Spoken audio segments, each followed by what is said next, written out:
Good morning, guys. I love seeing your faces this morning. So many familiar faces. Many of you had me as your instructor in class, and we've been working on your resumes and cover letters and practicing interviewing, and it's all for the purpose so that you can get a job. And these are the people who can give you a job. So you should be very interested in what they have to say. And up until this point, you've been listening to us and what we tell you are best practices based off of course, employer feedback as well as what we know from being career development experts. But here you get to take advice directly from those who would be the ones reviewing your resumes and cover letters and deciding if you are an individual who earns an interview.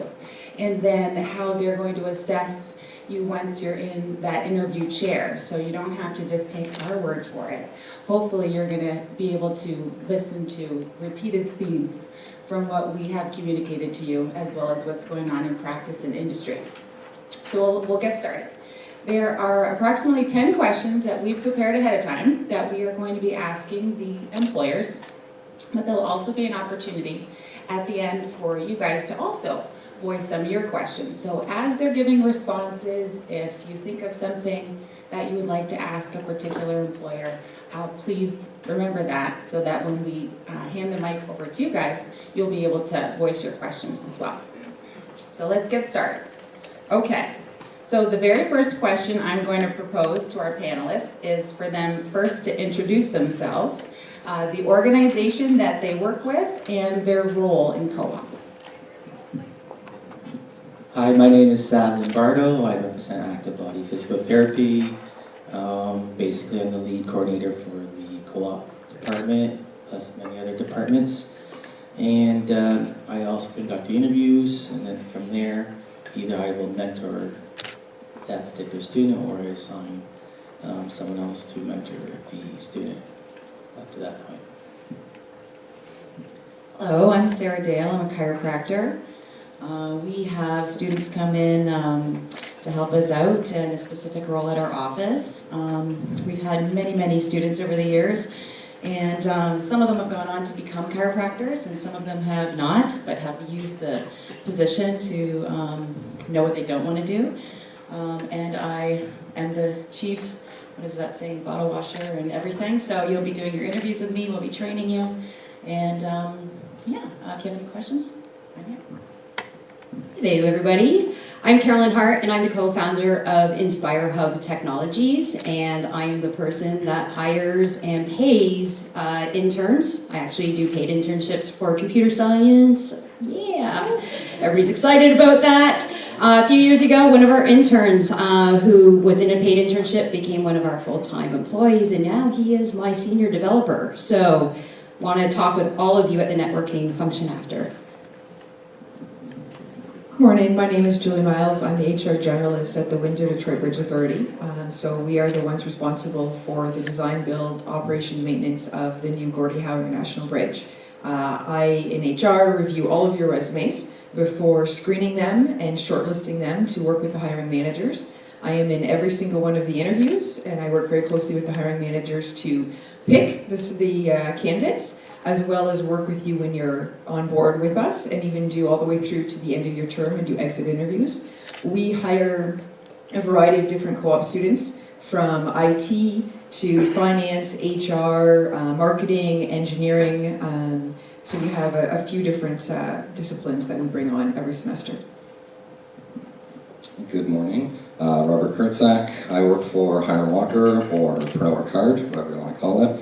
One of the leading premium spirits producers of the world. I'm the business intelligence and data warehouse manager. So I handle everything from developing to creating reports for our business users. In terms of co-op, I handle interviews along with some coworkers of mine, as well as resume and cover letter reviews. Tony, when can I start giving advice? Oh, soup. Oh, okay. Yeah. Hi, my name is Brittany Segan. I'm from Enwin Utilities. I'm in human resources, so along with a lot of people here, I'm throughout the entire process, so I'm getting those, I'm asking the departments what they need, as well as looking at your resumes, going through them, doing the interview process, the onboarding, basically the whole way through. My name is Karen Spears, and I am the Divisional Human Resources Manager for the Tooling Division of Windsor Mold Group. We support the co-op program through IT and engineering primarily. Between myself and our generalist, we go through all of the applications with the hiring manager, the interview process, and all of the checkpoints in between to make sure there's a meaningful and advantageous co-op for both us and you. Carrie, I'm going to have you hold on to the mic down there. And so I'll ask questions, and whoever feels really excited, I think Robert might be excited, to answer a question, just pass the mic up and down. But don't hog it. You got to share. Okay, I think it might be easier logistically if I stay here and you guys can pass the mic back and forth. All right, so our first question to the panel is, for many of you, our students, it's going to be their first time submitting a resume, a cover letter for a career position. So our question to you is, what makes a resume stand out? We tell them that the resume is what's going to be most important in determining whether you get an interview. So what stands out in resumes? I'll start because I have the mic, so this is my... For me, more what stands out is what I don't notice. So if your resume comes in without grammar errors or spelling mistakes or just weird formatting, that will catch my eye if there's something wrong with the resume before something right. So I really encourage you to have a fresh set of eyes look at your resume before you go through the submission process, because you've probably labored over this resume for like a weird amount of time, so you're not noticing maybe these little issues where fresh eyes will say, you know, you've got a grammar issue here, or this sentence doesn't really make sense, or that kind of thing. So I encourage you to really do proofreading before you do the submission process.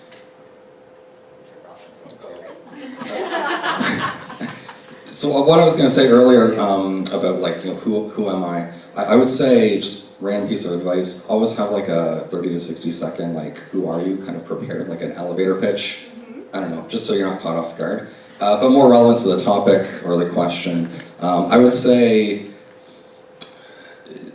don't use too grandiose of words. Like, don't go to the thesaurus for every single word. Don't make it, don't make a sentence sound bigger than what it is. If we're reading it and we're like, okay, what did that actually say? Okay, they wrote a SQL statement or something like that, as opposed to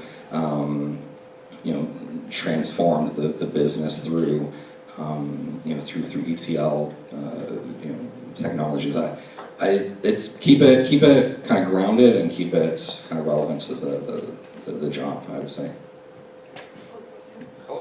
Which way? I'm just going to add something. I think another thing that really stands out on resumes to me is, I know you guys are students and you may not have worked in this field before, but maybe you've had opportunities to volunteer on projects and get to do those little extra things that would set you apart from other people.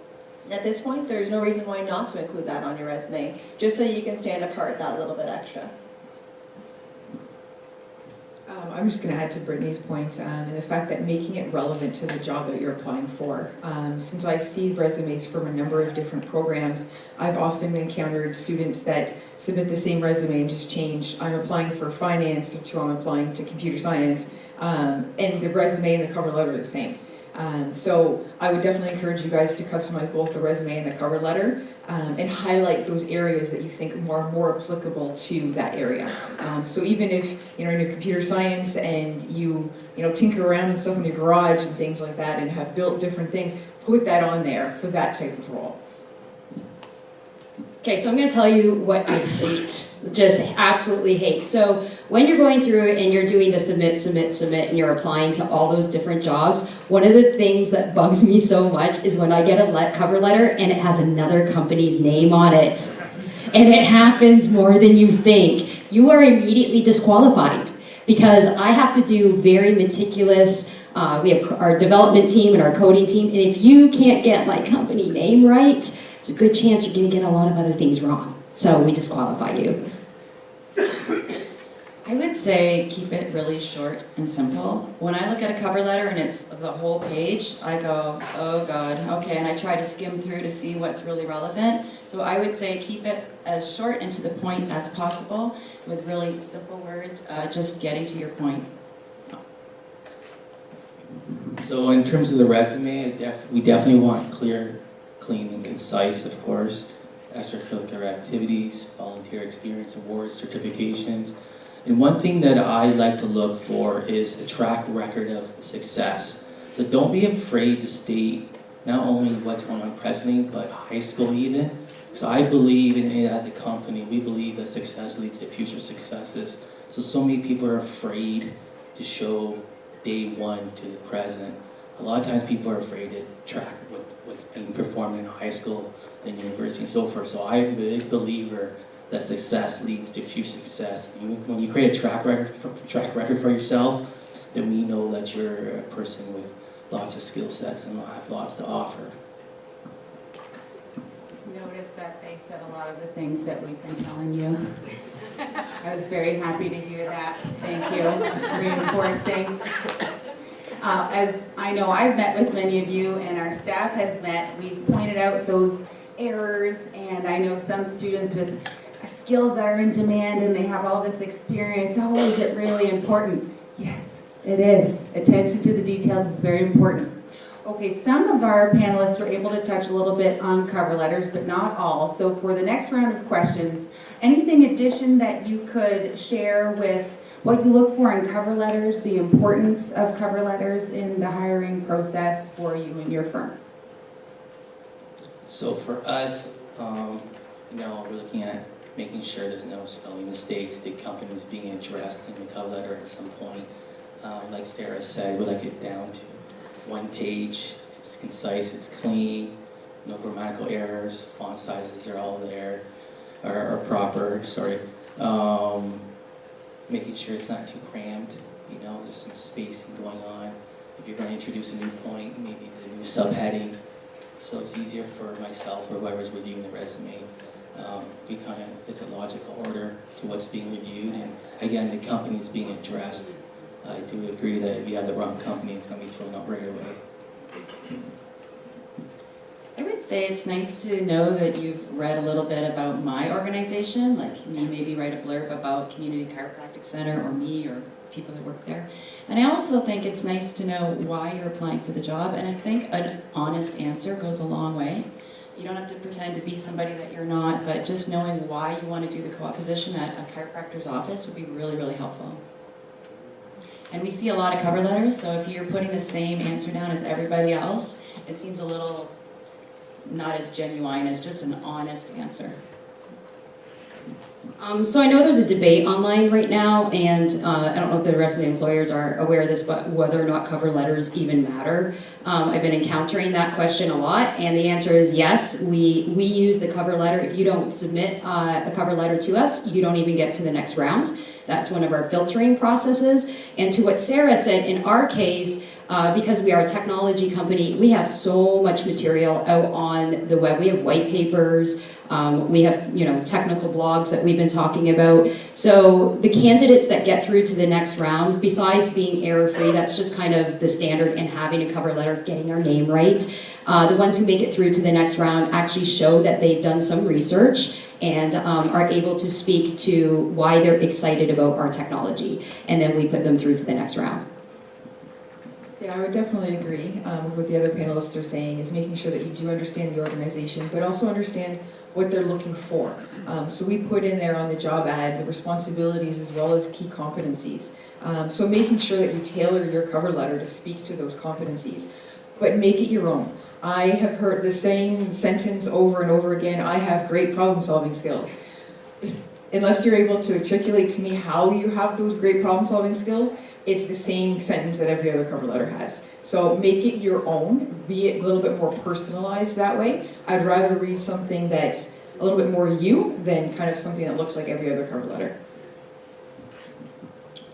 Just to kind of echo everyone else, be genuine with it. It's one of your first chances to really kind of sell yourself and to show us how you know, how you think you can fit into our organization based on the job skills and everything that we're kind of requesting on the job description. So like tailoring it, like everyone's been saying, like tailor it to the job and